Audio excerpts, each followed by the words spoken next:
just remaining really tightly focused on the terror. Oh my God, they've gotten a sunburn and now, they're going to get skin cancer in 3 days. Like it sounds crazy when you say it out loud, but that's the thought loop that I would argue is prevalent in many people's minds who's worrying about this. Like sometimes the things we think to ourselves, the chatter we experience, when you articulate it out loud, it's embarrassing. Hi, this is Danae. I'm the founder of Simple Families. Simple Families is an online community for parents who are seeking a simpler, more intentional life. In this show, we focus on minimalism with kids, positive parenting, family wellness, and decreasing the mental load. My perspectives are based in my firsthand experience raising kids, but also rooted in my PhD in child development. So you're going to hear conversations that are based in research, but more importantly, real life. Thanks for joining us. Hello, hello. I'm happy to have you tuning in today.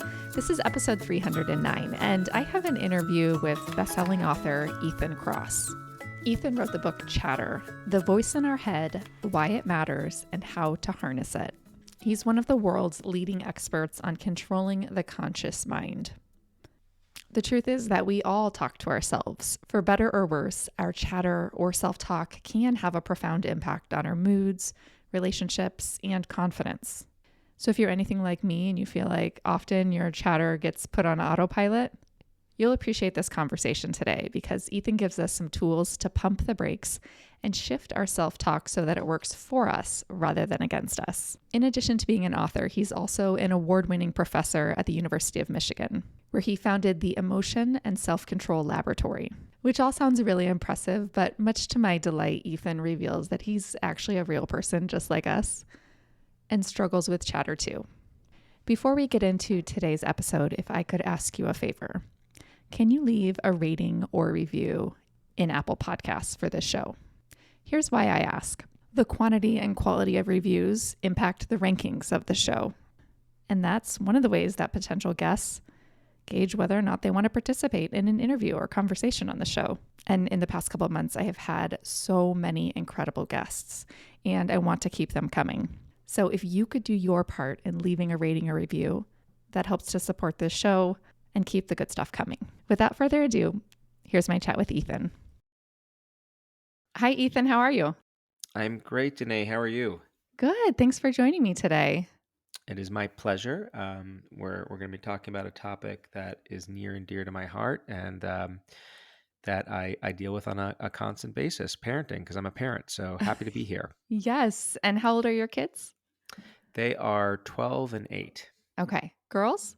2 girls, yes, who Okay. most of the time um, love each other and are very nice with one another, except when they're not. Right. I don't know Yep, if you've ever that's experienced familiar. that, but Although the most of the time, I feel like that's very generous. So, yeah, I may be glossing over some of right. the sore spots. So, tell us a little bit about your work.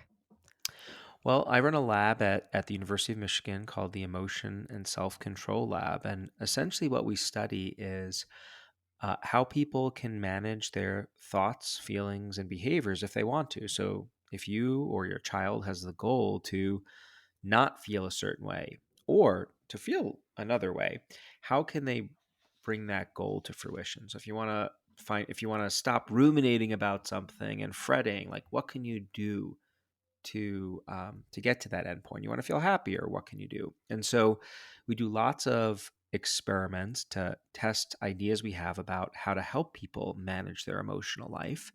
We do research with kids, with adults in the lab. We do studies outside the lab in schools.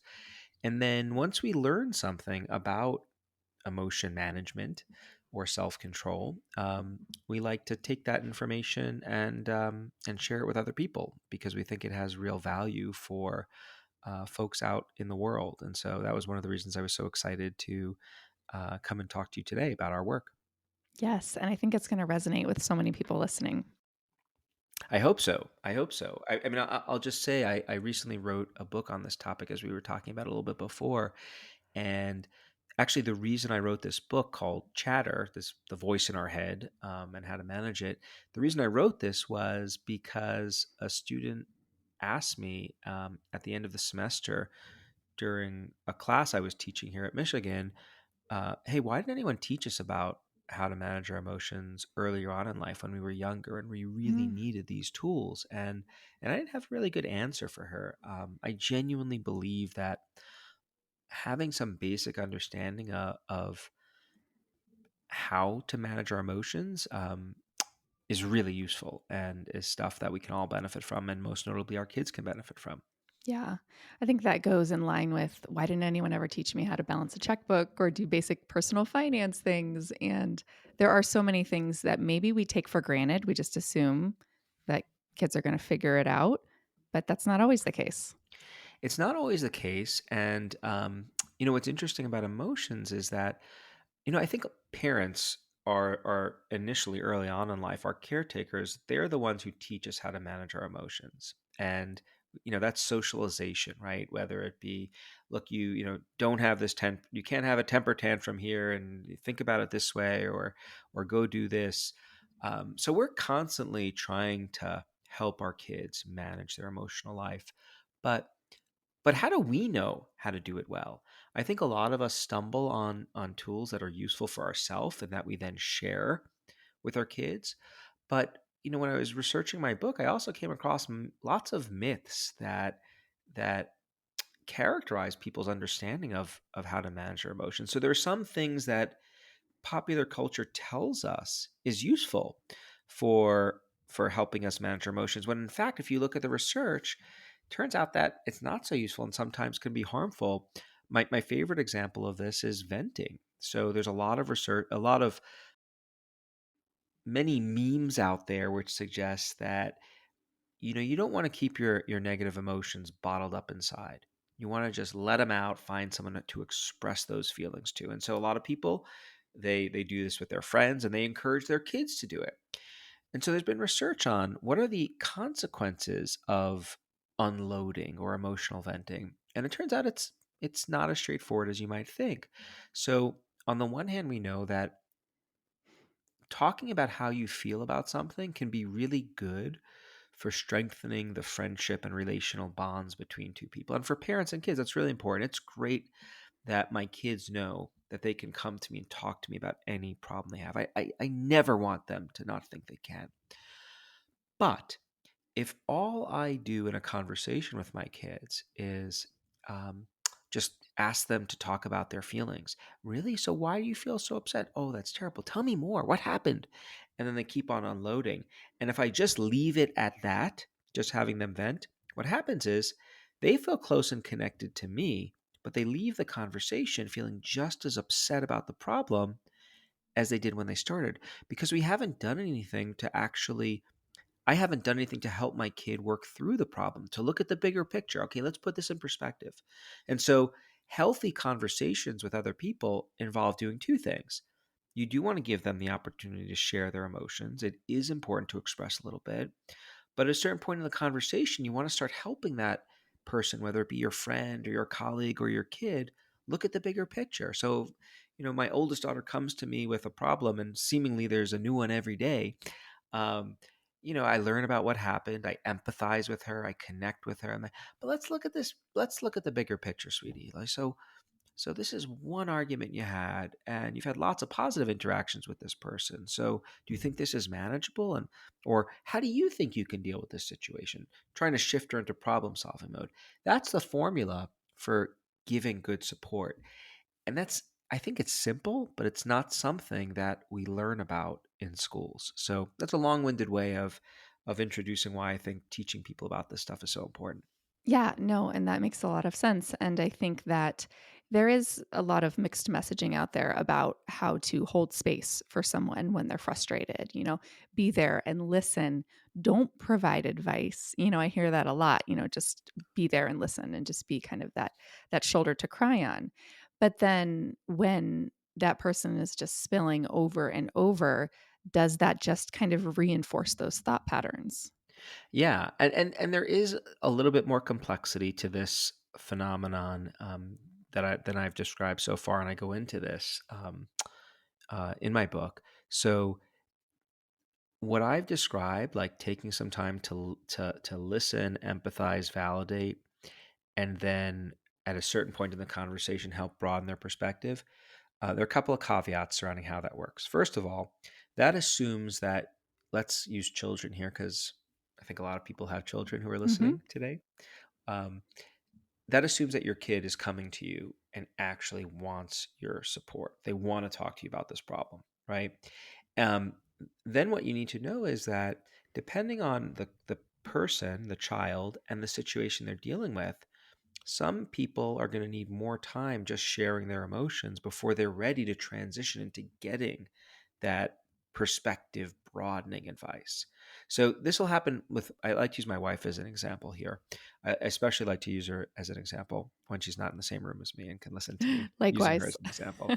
Um, so when my wife will come to me frequently and want to talk to me about stuff that's bothering her, and some of the time, so she'll start telling me about what happens. I'm like, oh, it sounds terrible. Yeah, sure. Talk to me. And what happened? And why do you, why do you feel this way? Blah, blah, blah.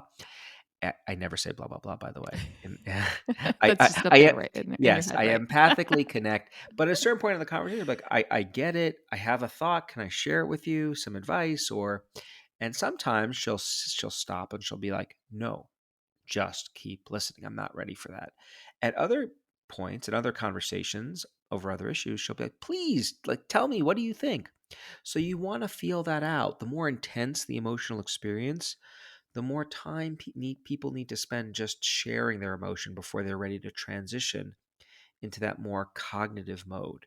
And so in the immediate aftermath of of a negative experience, many people aren't ready to switch into that cognitive mode. It takes some time. So you do want to feel it out. There is an art to doing this well. The other point, the other caveat that I like to give people is everything I've just told you about pertains to instances where someone comes to you, your kid comes to you, they want to talk to you. But there are many situations that parents experience when they see their kids suffering. They're struggling, they're ruminating, but they don't actually ask you for help. And then the question is, well, what do you do? Do you volunteer the support? As parents, we don't like to see our kids suffering, and if we think we can help them, there's this natural instinct to try to do that. But that often can, to use a technical term, blow up in our faces because what happens is we see our kids suffering. So I'll use myself as an example. I see my kid at the kitchen table. She's really struggling with this problem. Hey, it seems, things aren't going so well. Can I offer some advice? And immediately it's like, I didn't ask you for help. Okay. Just, can you go back to your office? Mom, he's doing, and then it explodes and I get in trouble with my wife. I get in trouble with everyone. So what's happened there has been studied, and it makes a lot of sense why my daughter would react this way. What I've done is I have threatened what we call her sense of self-efficacy, this idea that is so central to how all of us function. Like, we want to feel like we are capable of handling our own circumstances. And so when people volunteer advice, the message it communicates is, you don't know what you're doing. Listen to me because I know everything. And that is not a message that kids like to hear. I would argue it's not even a message that adult parents like to hear when their parents or in-laws give them unsolicited advice about parenting, Yeah. right? I think it Amen. causes, right? It can create some friction. Yeah. So the good news there is there's still things you can do to help. What it involves doing is something we call providing invisible support. So getting the child or your friend help, but without shining a spotlight on the fact that you're doing it. And so there are lots of ways that this could work.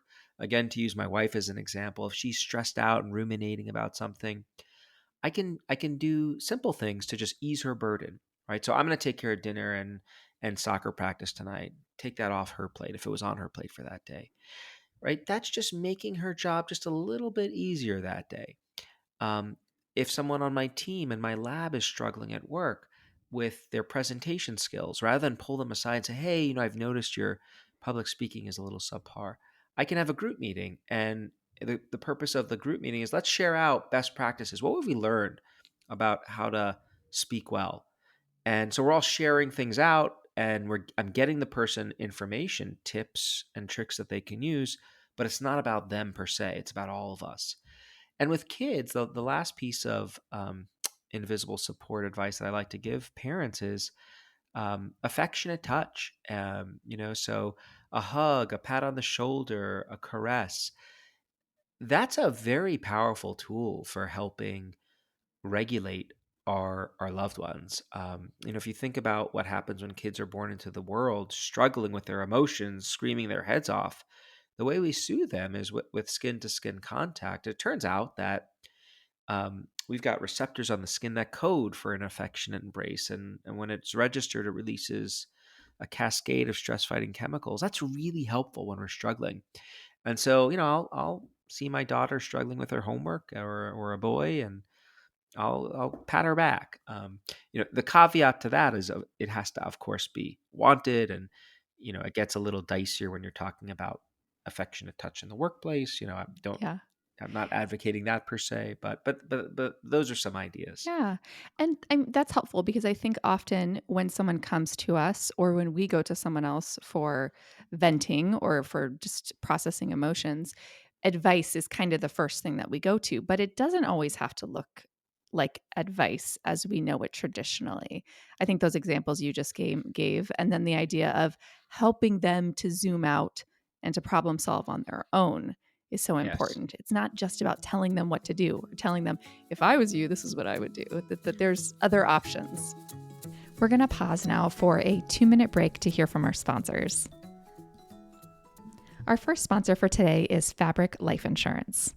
If you're a parent, then you know that kids are amazing and amazingly expensive. But protecting your family with term life insurance is surprisingly affordable. Fabric has moved life insurance all online, so getting a policy that's right for your family isn't complicated at all. Fabric was built especially for parents to help you manage your family's financial future stress-free. With their online hub, it's quick and easy to track your family finances all in one place. You can get fast, affordable life insurance, even create a will for your family, and set up your kids' college savings plans. Protect your family with term life insurance now in just 10 minutes. Apply today at meetfabric.com/simple. That's meetfabric.com/simple to start protecting your family today. MEET fabric.com/simple. Fabric Insurance Agency policies are issued by Vantis Life. They're not available in New York and Montana. Prices are subject to underwriting and health questions. Our second sponsor for today is Mint Mobile. The big wireless phone providers seem to have forgotten that families come in all shapes and sizes. That's why Mint Mobile decided to shake up the wireless industry with their brand new modern family plan. Each line starts at $15 a month, and you only need 2 lines to get started. No matter how big or small your family is, you deserve to save on wireless service. And if you're anything like me, the costs of your wireless service have been creeping up over the past few years. Since launching my Analog Curious episodes, I've had a lot of people reach out, looking for creative ways to disconnect. And one way that I shared in those episodes was having a low-cost dedicated line that you can turn on the weekends or in the evenings and be distraction-free. You only give the phone number to the people who are the most important to you. To get your new wireless plan for just $15 a month, including the modern family plan, go to mintmobile.com/simple. That's mintmobile.com/simple. Cut your wireless bill to $15 a month at mintmobile.com/simple. Thanks for supporting our sponsors. Back to my chat with Ethan. One of my favorite tools for kids is to um, ask them what advice would they give to someone else in this situation, right? It's remarkable how, as human beings, we're often much better advising other people about their problems than we are giving ourselves advice. I'm amazed when I give talks about this to public audiences. I ask people, hey, have you ever been in a situation where a friend or a loved one comes to you with a problem that they're ruminating about? They can't see straight, they don't know what to do, but they present the problem to you. And it's relatively easy for you to give them some sound advice. And consistently, like everyone in the audience raises their hands, I think it is a truism that when the problem isn't happening to us, we can be much more objective and deliberate. And there's a really powerful nugget there for helping other people manage their emotions, right? And helping ourselves manage our own emotions, because we could think about what we would say to someone else. And when we do that, we often come up with wiser solutions to our problems. When we're stuck ruminating or experiencing what I call chatter, we tend to zoom in so narrowly on the awfulness of the situation, we can't see that bigger picture. And we think about, hey, what would you tell a friend? We can often see that bigger picture. So, can you define for us chatter and the inner voice and tell us how those are the same or different? Yeah. Um, so the inner voice is a term that I use to refer to our ability to silently use language to reflect on our lives. And this is an amazing tool that we all possess that lets us do many different things. You could think of your inner voice as a type of Swiss Army knife of the human mind. Your inner voice lets you keep information active in your head. So if you go to the grocery store and you get to aisle 3 and then you think, oh, what do I have to buy? And then you repeat your list in your head and you go down the list: cheese, yogurt, apples. That's you using your inner voice. Your inner voice is part of what we call our working memory system. This is a basic part of the human mind that we use to just keep information active. So if you were to repeat a phone number in your head to memorize it, that's you using your inner voice. We rely on our inner voice for that reason every single day. We also use our inner voice to plan and simulate for the future. Before a presentation, many people, including myself, will go over what they're going to say in their head. Or before a date or a meeting, people will often rehearse the talking points of what's going to happen during the transaction. That's you using your inner voice. Do you know if the inner voice exists just verbally or if it's sort of a picture and verbal combination, kind of like a movie script, or are there both? Well, they're definitely both. So when inner voice refers to the verbal side of thinking, but you can think about thinking as having two different, um, occurring in two different modalities. We could think in terms of images, like when you uh, imagine yourself on the beach in Hawaii at the next vacation you have planned, or when you think about your kids scoring a goal at the last soccer game. Like, I'm seeing imagery of that in my mind right now. That's one way we think. We think imagistically, but we can also think in verbally using language. Um, those aren't clear cut in the sense that they often co-occur, although some people tend to think more in one modality versus the other. So it's a great question. Um, so I guess back to the inner voice. I guess let me just say two other things it helps us do: coach ourselves or critique ourselves along. So like when you're exercising, come on, 7 more reps, you could do it. And we also use our inner voice to do something I think that's quite remarkable, which is to make stories, create stories that help us understand ourselves. Like, bad things happen, adversity occurs, and when that happens, we try to make sense of those experiences, and we use our inner voice to do that. So that's the positive side of your inner voice. You definitely would not want to live a life without having one of those inner voices. The negative side of it is what I call chatter. And here the phenomenon is: you've experienced something troubling, you've been rejected, you have some anxiety about something that's coming up, you're sad, and you turn your attention inward to try to work through that problem. Why am I feeling this way? What am I going to do? But rather than coming up with a clear solution that allows you to move forward and move on with your life, you end up overthinking the situation. You get stuck in a negative thought loop. You worry, you ruminate, you catastrophize. It's getting stuck in that negative thought loop. That is a phenomenon that I call chatter. And I think it's one of the big problems that we face as a species. And I say that because we know that chatter can make it really hard for us to think and perform. I mean, try reading a few pages in a book when you're really worried about something. It's impossible to remember what you've read because your mind is somewhere else.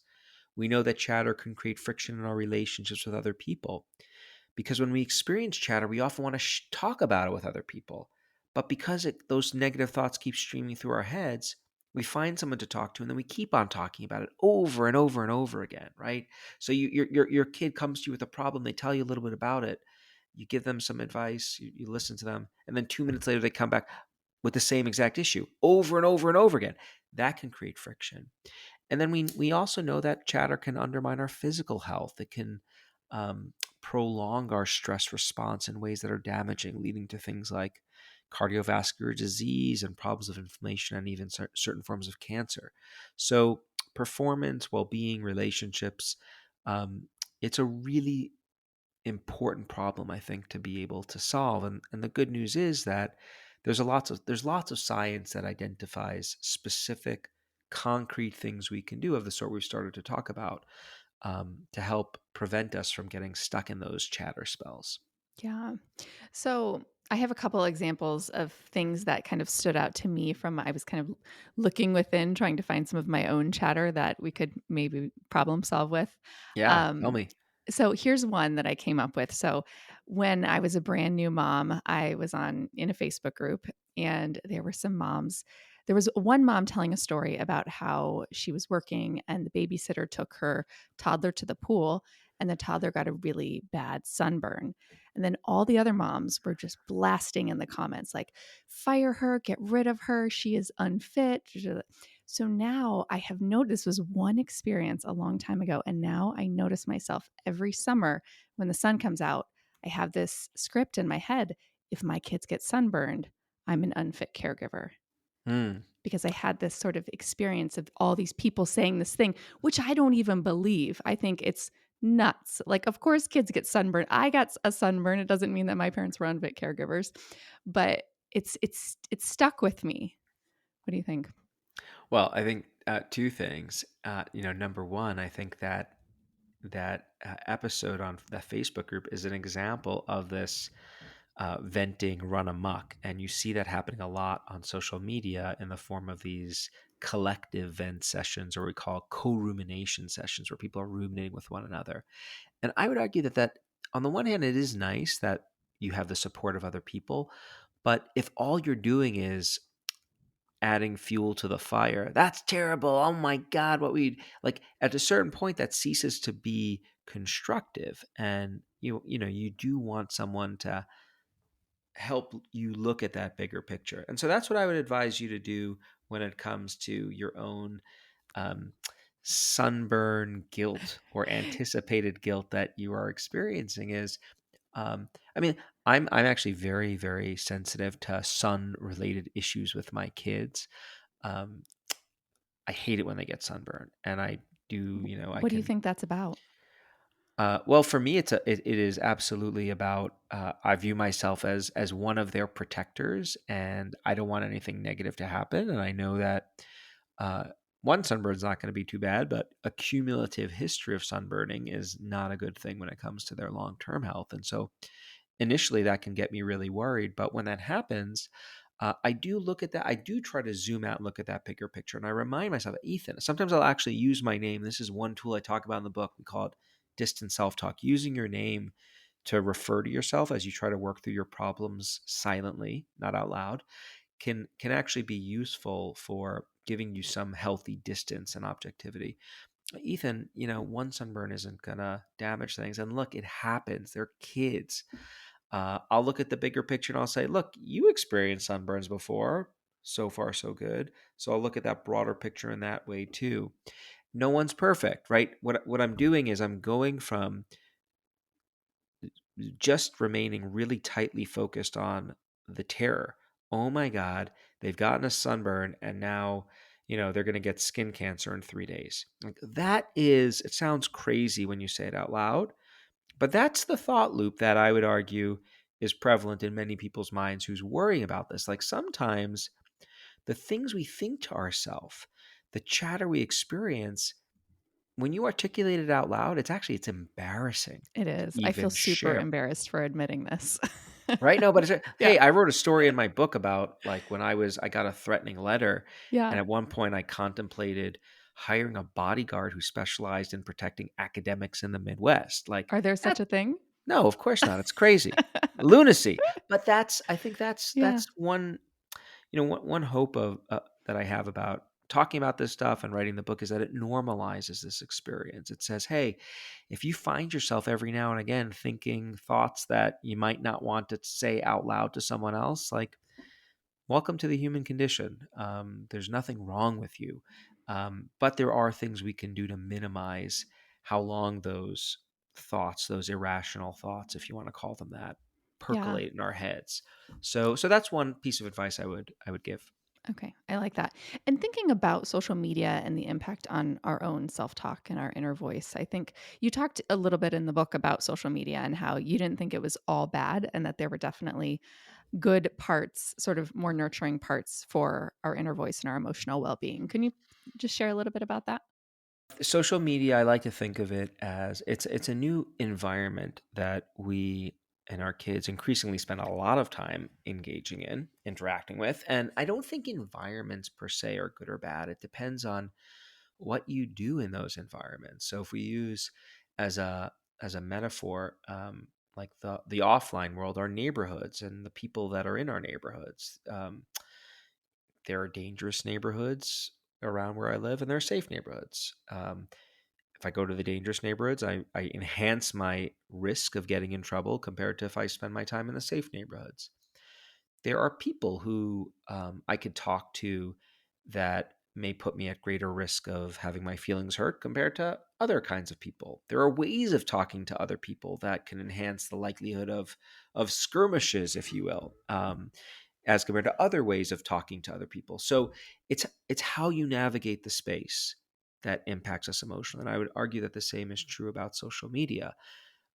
In terms of the positive side, I think social media does provide people with the opportunity to both seek out and obtain support in ways that we simply cannot do in our offline world. When a person, I mean, look at the current situation playing out in the Ukraine right now.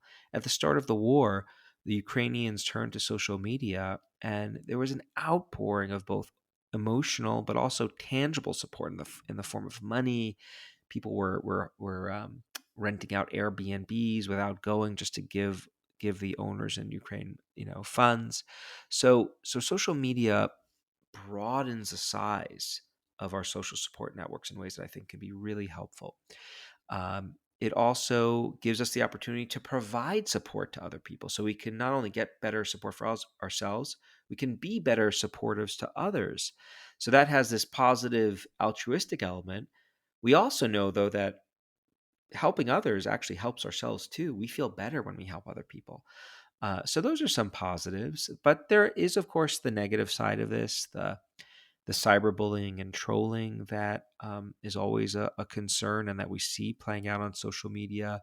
The social comparison element where kids, especially teens, teen girls are most vulnerable to this. They are, on Instagram, for example, checking out the glorified lives of others and feeling bad about their own lives as a result.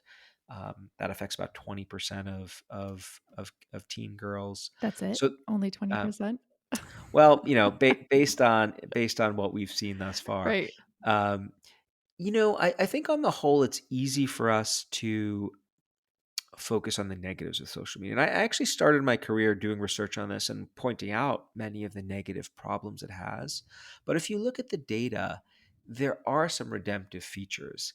The challenge, of course, is how do you steer your kids on this space? Like, how do you determine how much time is enough time and which apps to let them go into and for how long and how to use them? I think those are the big questions we now face as parents and scientists as well. Yeah.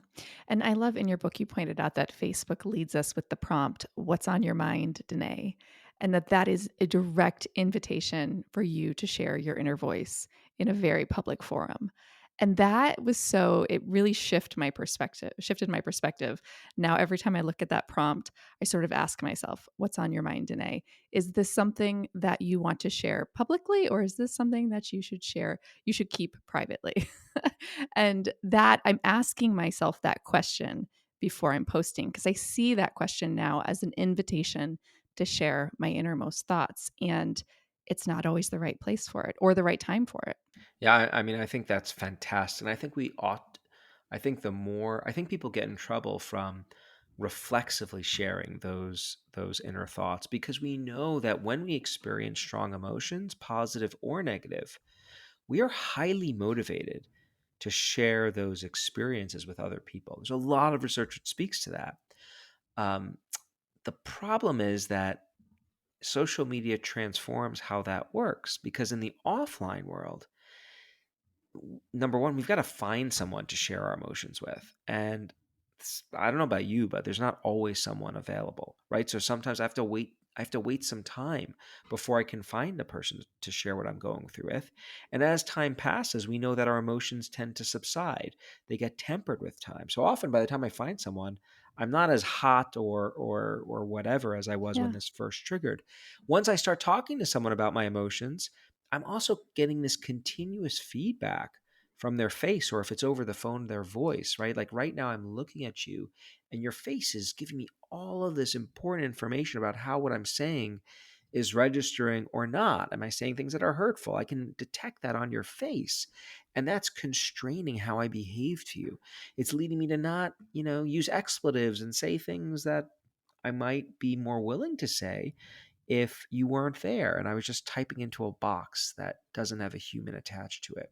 So social media changed all that because when my emotions are peaking, when my inner voice is blaring, I can just go on my smartphone and type in what I'm saying, and I don't have anyone staring back at me, right? So I can be somewhat unfiltered in the way I do it. And I think we've all seen many instances of people getting into trouble for sharing their emotions in that way. So I think the question you're asking, the little time you're injecting to just pause and reflect, do I actually want to share this? I think it's a really good thing. And I think teaching our kids to do that would be really helpful Yeah. as well. Absolutely. I actually just last week I saw one of my Facebook friends who is a woman my age post a picture, and she posted the commentary that she doesn't usually post anything on Facebook when she's not on her ADHD medication because of she makes it makes impulsive decisions. And that was really it really made me reflect because I'm not an impulsive person. Usually if I'm going to post something I do think it through pretty well, but seeing that sort of that other perspective for people who do struggle with impulsivity, that this can be a very real thing. And I think our kids are very susceptible to that reflexive, impulsive sharing on social media and elsewhere on the internet. Well, this is where, I think so much of our life, whether we're talking about how we express our emotions on social media to how we manage our emotions more generally in daily life, we kind of stumble on ways of managing our these emotional experiences effectively or not. And I think the real value of talking about the science that speaks to more effective ways of doing the kinds of things we're talking about, like that allows us to be just a little bit more thoughtful about how we engage and relate to our emotions. And I think that can often be the difference between experiencing and minimizing suffering and the negative consequences that often come with our emotions run amok. Hmm. Absolutely. So another one of my personal things to share is that I definitely have a lot of chatter about the podcast and the things that I share on the podcast. Often after I record, I'll be thinking about something that I said and thinking backwards and forwards how it could have been offensive or inappropriate in some way, shape, or form. Do you experience this at all? I have a few times, and it was not pleasant the two times that I can actually think of two specific examples. So, A, you're not alone. And I want to come back to this Yeah. not alone normalization bit because that's actually a tool we've studied and found to be really helpful. Okay. Like, don't you feel better now knowing you're not Oh alone? yeah. Right? Like Absolutely. it's powerful. Um, yeah, there were two times that I did a podcast and I said something and it wasn't malin I think it could have been interpreted the wrong way. I immediately called my wife, like, I said this, what do you think? She said, it's probably okay, but maybe someone. I'm like, that's not what I Right. want to hear. And so then I'm like, okay, can we edit that out?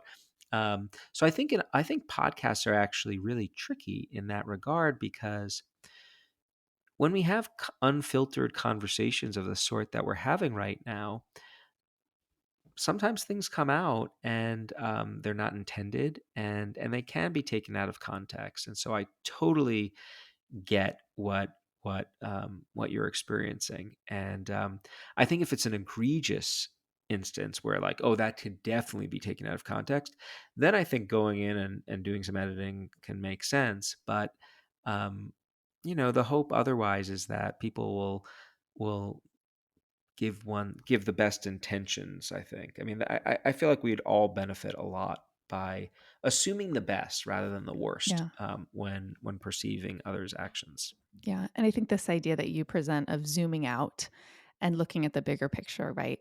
Of course, not everyone is going to agree with everything that I say, and I don't want them to. That would not be normal or appropriate.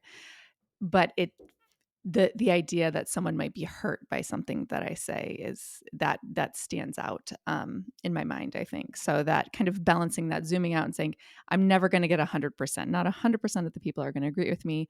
There's always going to be someone that's going to be hurt that comes to this with a different lens and a different life experience. And it's impossible to predict that. Yeah, I mean that's absolutely been a very powerful reframe that I've used. For example, like when my book came out, and you hope that your book speaks to everyone, but there may be some people that it doesn't. And um, I think if you're helping the majority, you're doing pretty good. So Did you yeah, have did you have chatter around Amazon reviews of your book? oh yeah, totally. Or Uh, Goodreads reviews? That's where authors' spirits go to die. yeah, both were equally chatter provoking, and so I had a chance to use the tools, and they did work, which is another thing. I often get people ask me, "Hey, do you ever experience chatter?" As someone who studies this Yeah. stuff, and yes, I experience it. I think most people do, but what I am pretty good at is nipping it in the bud when it strikes. So rather than get stuck in that moment, I can detect when it's striking and then instantly implement tools to manage it, and I'm very grateful for that. But certainly, there's a like many professors will commiserate over the fact that you can teach a huge lecture class, and when the evaluations come in, 299 of them can be glowing, and there's one negative one. And Yeah. it's the negative one that you're going to be harping on all night. And I think the Yeah. same is true to a certain Absolutely. extent with reviews. We know that bad is stronger than good. The bad stuff sticks with us longer than the good stuff. And so simply reminding myself about that, actually, that's a way of broadening my perspective to put things in context that can be helpful. Yeah. And there's something interesting about a book that I find that not every book is written for every person, right? They're not right for every single person. There's no such thing. I mean, Right. even look at like the Bible, that's not Sure. right for every person. It's not right for Yes. people who aren't Christian. I think that when people are leaving Amazon reviews, often that maybe the book just wasn't for them. It wasn't the Yeah. right fit for them. And I think about that with podcast reviews and just in general myself when I'm putting myself out in the world. Like, I'm not for everyone. And That's that's okay okay. too, right? Yes, yes. But this is what I find so powerful about this idea of zooming in and zooming out, which is when we get stuck in the chatter, we go so narrow down the rabbit hole of despair that oftentimes just looking at that bigger picture, and there are different ways to do it, can provide us with real relief. But when we're stuck in the chatter, we often lose sight of that, right? Because we're just wallowing, and so these are small shifts. Which this touches on another point that might be good to just talk about. I don't know if you saw, there was a New York Times article actually just a couple of weekends ago about the mental health stress epidemic among teens, Yeah, and I did read that. it was a great piece of journalism. And there were some companion pieces that came out around the same time advocating like, just, so what can you do if your teen is stressed out? And they rattled off things like meditate, get sleep, and what was the other one? Meditate, get sleep, and maybe like eat well or something. Which, on the one hand, these are all great ideas with lots of data behind them, but they're also generic like pretty generic and effortful, right? Like you can't always control how much sleep you get, especially if you're ruminating, right? And with exercise, like okay, but exercise and meditation, those are the others. Like meditating can be hard, and I don't want to advocate not doing those things. I do many of those things myself. They're great when I can, but there are also many smaller things we can do, subtle, more effortless tools we can implement. And I think it's really important to be aware of what those more effortless tools are because we know people are more likely to do things that are easy. It's easy to take a drink to erase your troubles for the day. I'm not advocating that. There's lots of data showing that's really harmful. I think one of the reasons so many people do it to manage their emotions is because it's easy.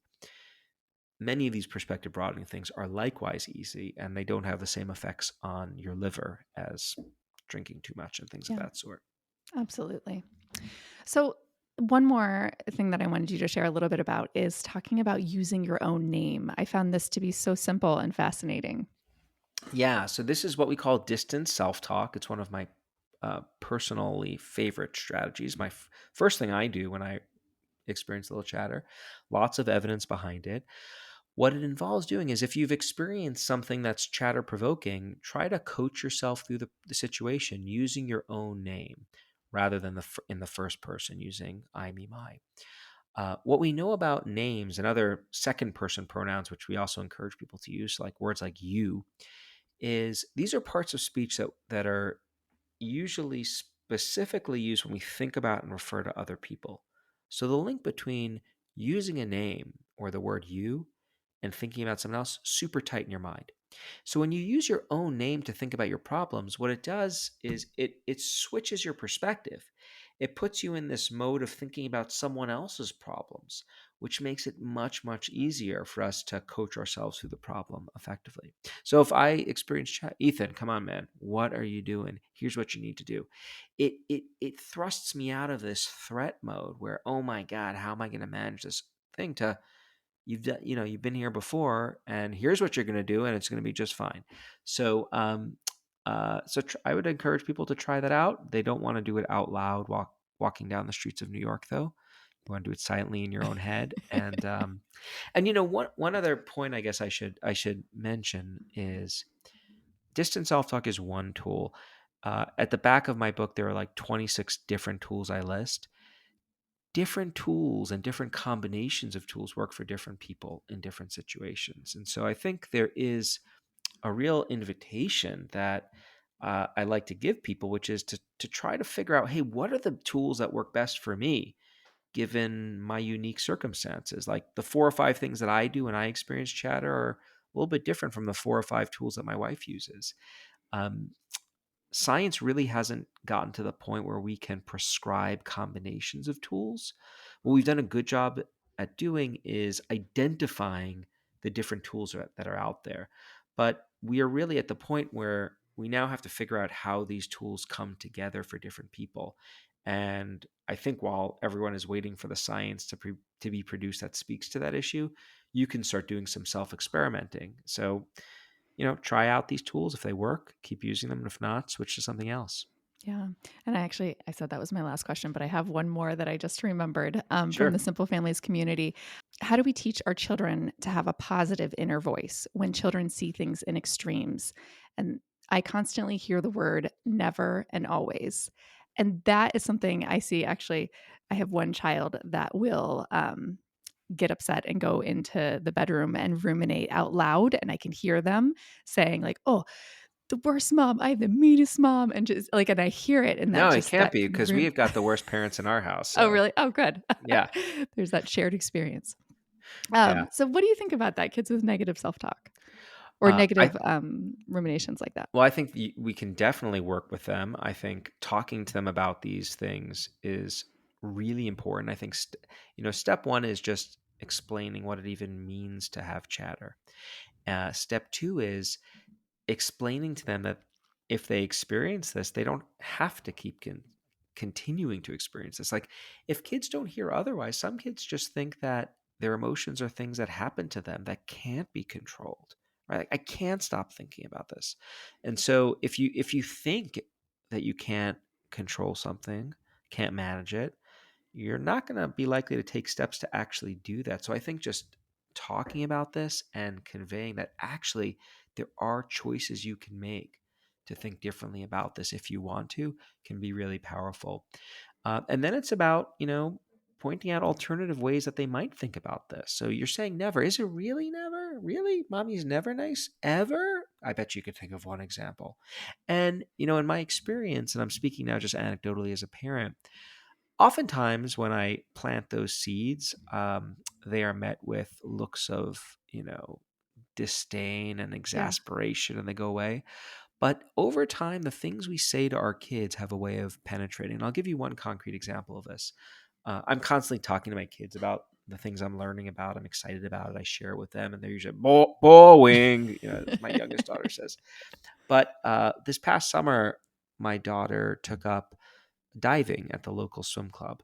And diving is a really interesting sport from a chatter perspective because everyone's looking at you and you actually have a lot of time before you dive to just be alone with your thoughts and about how you're going to do.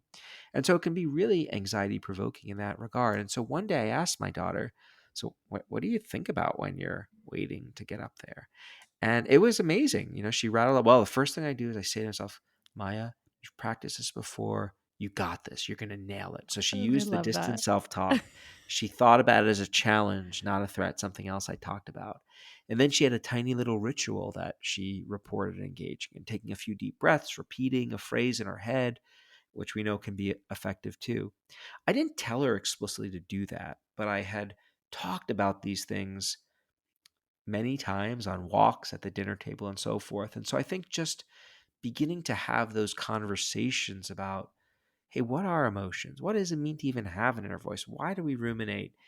In a fun way, and introducing these different tools, I think that's the first step to empowering our kids to be more effective regulators later on in Yeah, life. I love that. And in the calm moments, because often we think about it mostly in the moments when it's happening, and that's usually not the moment, not the most teachable moment. Absolutely. Absolutely. Yeah. The time for a didactic lesson is not when they're screaming their heads off, and Right. um, Absolutely. other tools to use at that point. Yes. Well, thank you so much today, Ethan. This has been great. Thank you. It was lovely, lovely to chat, and Yeah. And hope where to do it where can again. we find you online? You can find me on Instagram, Twitter, and LinkedIn. And if you want to learn more about me, my lab, my book, you can go to www.ethankross.com. Great. And I'll put all those links in the show notes too. Wonderful. All right. Thank you. Thank you. Thanks so much for tuning in. I hope you've enjoyed my chat with Ethan. If you want to get in touch with him, find his books, or any of the links that we have in the show notes, go to simplefamilies.com/episode 309. And please take a moment to leave a rating or review. The ratings and reviews help this show to reach more people and allows me to improve the quality of the content. I appreciate you, and thanks for tuning in. Have a good one.